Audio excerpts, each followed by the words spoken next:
Villager trade farms are a great way to get very cheap enchantments, and all you need is a villager, and of course you'll want a zombie villager converter. You also want a place where you can easily trade with the villagers. And welcome to my Minecraft guide, where today let's get some villagers to trade with. I'm turning the top of our storage room into the trade area. In preparation, I got jungle wood, spruce logs, all the stuff in this chest, specifically 17 lecterns. Mainly because there's 17 enchantments I want. You may not need all 17 lecterns, but they're good to have. For this, I want up 6 more blocks on top of the storage building. To detail the outside, I use cobblestone stairs and deep slate brick walls. For the inside, I did log pillars along with lanterns. I curved them with the spruce stairs, tiled deep slate slab for the roof, and I set up a little mini storage area and a place for me to sleep when needed. For the sections holding the villagers, I'm going to go ahead and line the backs of it with trapdoors. And the trapdoors are on the block behind the logs. For the chambers that will hold the villagers, in front of the log, I'm placing down some more logs, which go 2 blocks high, put fences behind those. And for the ones that are in the center, I need to put fences here, but for the ones up against this wall, we go at one with a log and then put the 2 pillars up here. And of course, a fence. On the pillars, we'll go ahead and place down stairs. On those stairs, place a trapdoor and then put a trapdoor behind it. And you set up as many of these chambers as you want. I'm just going to set them up as we get the villagers. And now it's time to start getting our villagers ready. For the villagers, you can convert them into zombie villagers or test certificates, whatever you want to call them. Once the villager's a zombie, you can hit it with a potion of weakness and a golden apple, and it will turn back into a regular villager. And every time you go through this process, it does discount the trades. And after doing it 5 times, you got the most discounted trade you can possibly get. To get your potions of weakness, you want to take a spider eye, a brown mushroom, and a piece of sugar, put it inside a crafting grid, and you'll get fermented spider eyes, which are then used on water bottles. And that'll give you potions of weakness. That can have a piece of gunpowder used on it, which will give you splash potions of weakness. And to get golden apples, just use the recipe on the screen. Once you cure the villager 5 times, you can go ahead and release it from the zombie's hold and to get it outside and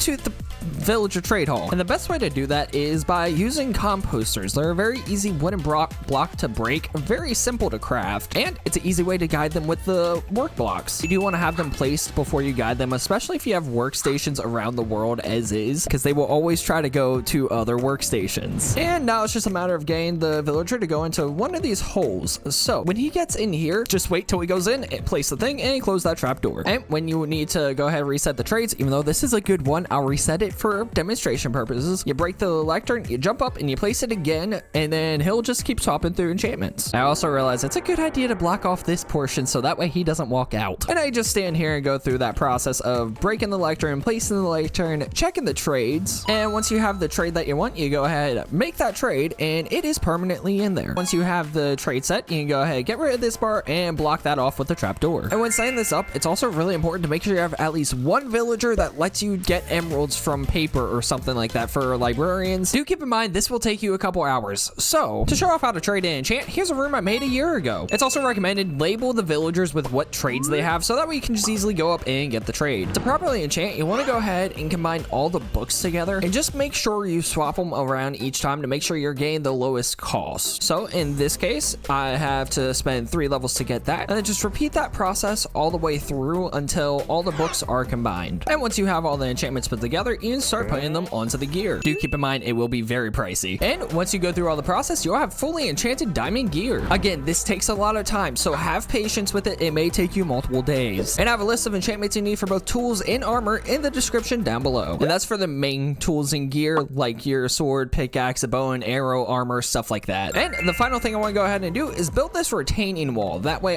this isn't just a wall of dirt and stone. For the retaining wall, I went ahead and just outlined this with the deep slate I'm using. Along the wall where the stairs meet, where the entrance to the 2nd floor is, and also where it goes up a level, I aligned it with spruce logs. Along the side of the wall, I'm outlining it with dark oak. Along the dark oak, I'm going to go ahead and place down tough wall. On all the logs, I went up 2 more. Along the top with streamline on top of the logs, I placed jungle fence. For detailing, I just put stairs on the corner, added 2 more sets of logs here, and did cherry grove wood with azalea leaves. Over here, in between these, I went ahead, did more stairs, and did trapdoors. And after using some bone meal and planting a few trees, I now have hours of work ahead of me to actually get all the enchantments that I need. Off camera, I'm going to get the rest of the librarians I need. I may even start working on some farmers, clerics, and other kinds of villagers. And honestly, I'm probably going to live stream that process. It's going to take a little bit to actually do this. With that said, I'll see you guys in the next episode. Check out the video on the screen, and have a nice day.